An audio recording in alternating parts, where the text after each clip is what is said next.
Hello, मैं आ गया फिर से। लेकिन उससे पहले तुम सभी लोगों को हैप्पी इंडिपेंडेंस डे। मैं जानता हूँ मेरी वीडियो 2 दिन बाद आ रही है, लेकिन फिर भी दिल से हैप्पी इंडिपेंडेंस डे। लेकिन वीडियो स्टार्ट करने से पहले मैं तुम लोगों से पूछना चाहता हूँ, क्या तुम्हारे साथ भी ऐसा ही टॉर्चर हुआ है?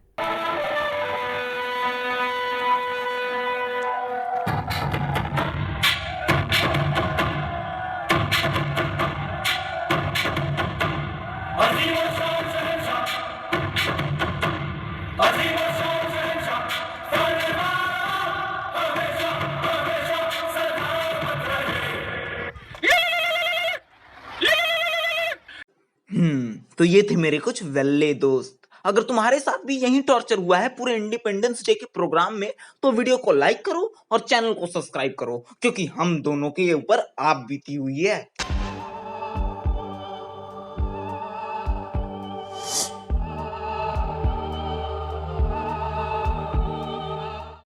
और हाँ, कमेंट भी करना कि ये दूरदर्शन का कार्यक्रम किसने किसने देखा है। और इस वीडियो की क्लिप का क्रेडिट जाता है हमारे BTR टीवी को।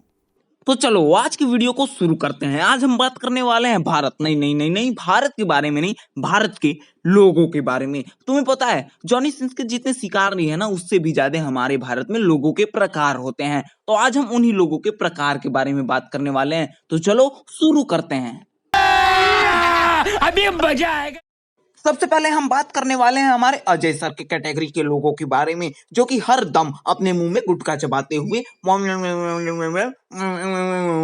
करना स्टार्ट कर देते हैं। देखो यार, मुझे इन लोगों से कोई दिक्कत नहीं, बस दिक्कत है तो उनकी शब्दों से, उनकी भाषा से। भाई कोई बंदा समझेगा कैसे कि आखिर ये बंदा बोलना क्या चाहता है। हाँ सच में मैंने खुद झेला है ऐसे लोगों को। जो लोग यूपी में होंगे उनको पता होगा कि यहाँ गुटखे का क्रेज कितना अधिक है, किस चरम सीमा पर है। हाँ बाय द वे, मैं यूपी के मिर्जापुर जिले के गलियों में इधर उधर टहलने वाला प्राणी हूँ, लेकिन आज हमें इससे कोई मतलब नहीं है। चलो मैं आज तुम लोगों को अपनी एक स्टोरी बताता हूँ। एक दिन मैं मस्त तैयार हो गया, अपने दोस्त के बर्थडे पार्टी में मनाने जा रहा था, लेकिन तभी से एक अंकल बोलते हैं, बेटा जरा इधर जरा। मैं खुशी खुशी उस अंकल के पास गया, क्योंकि मेरे अंदर मदद करने की बहुत ज्यादा परम इच्छा है, एक अखंड इच्छा है। तो मैं उन अंकल के पास जाता हूँ। वो अंकल मुझसे पूछते हैं, बिल्कुल ही ऐसे। मुझे लिटरली कुछ समझ में नहीं आया। मैंने बोला, अंकल थोड़ा साफ साफ बोलिए, बोलना क्या चाहते हैं। उन्होंने अपने मुंह से गुटके को थूका और बोले, बेटा जरा ये एड्रेस बताना। लेकिन ये जरूरी नहीं है कि उन्होंने क्या पूछा, उन्होंने गुटके को थूका ये जरूरी है। और पता है कहां थूका? मेरे बिल्कुल ही जूते के बगल में। सारा छींटा मेरे जूते पर आया। सोचो यार उस समय मेरे अंदर क्या मची होगी। मुझे तो एक लेट हो रहा था पार्टी में जाने के लिए, तब से फिर से जूता बदलो। अब उस वक्त के लिए मेरे अंदर हुआ था कि मैं इस अंकल में घुसंड भर दूं, लेकिन वो अंकल थे भी मोटे ताजे और मैं बिल्कुल ही सुकड़ी हड्डी। यही सोच समझ के थोड़ा अपनी बुद्धि पर जोर डाल के मैं रुक गया। हाँ तो बच्चों, इस कहानी से हमें क्या शिक्षा मिलती है कि जब भी कोई अंकल वेल करके बुलाए ना तुमको अपने पास, कभी भूल के भी मत जाना, क्योंकि उसके बाद तुम्हारे साथ क्या क्या कांड हो सकता है वो मुझे ही पता है।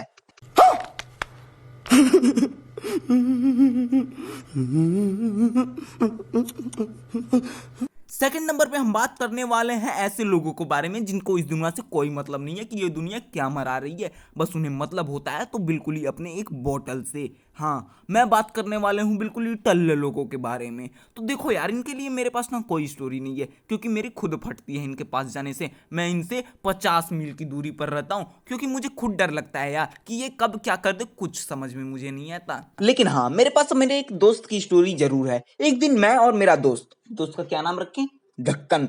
एक दिन मैं और ढक्कन मस्त मेला देखने गए थे, और मेले में हम इधर उधर टहल ही रहे थे कि हम एक खिलौने की दुकान के पास पहुंचे। वो भोपू नहीं आता जो पी पी करके बसता है, हाँ वही भोपू खरीदे। और हम वहां पे खरीद ही रहे होते हैं भोपू, तभी से एक अंकल आते हैं जो पता नहीं क्या चुल्लू मचती है उनके दिमाग में, क्या घूमता है, वो ढक्कन को लिटरली धक्का दे देते हैं। जरूरी ये नहीं है कि उन्होंने धक्का दिया मान लो 3-4 गालियां बक के हम भी जा सकते थे वहां पे, लेकिन ढक्कन का पैर पड़ के जाता है एक बूढ़ी अंकल की दुकान के एक कार के, खिलौने वाली कार के ऊपर। उसके बाद वो बंदा जा रहा होता है, तभी से वो बुढ़ी आंटी आती है, उसका कॉलर पकड़ते हुए, चल चल चल चल चल, कहां भाग रहा है। मेरी लिटरली यार फट गई। मुझे तो लगा ये चोरी करके तो नहीं भाग रहा ढक्कन, लेकिन वहां जाने पे पता चलता है कि अच्छा, जो अंकल ने धक्का दिया था ना, उसकी वजह से इनका खिलौने वाला कार टूट गया और उसे 150 का झटका लग गया। हाँ, ढक्कन को। तो यार ऐसे लोगों से दूर रहने में भलाई है, जैसा कि मैं रहता हूँ, इसलिए मेरे साथ अभी तक ऐसा कोई कांड नहीं हुआ है।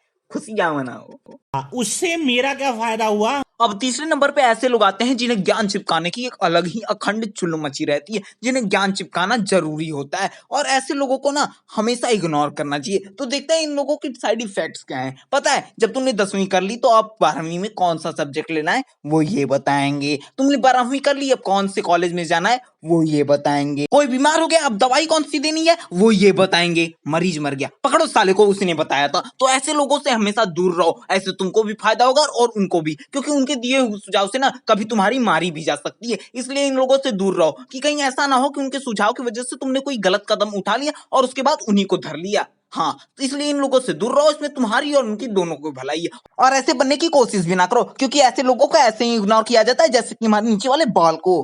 तो बस यार आज के लिए इतना ही, अब मिलेंगे फिर से अगली वीडियो में, तब तक के लिए बाय बाय। चलो यार, अब वीडियो बन गई, क्रोम खोलता हूँ। अरे रिकॉर्डिंग चालू है क्या अभी यार?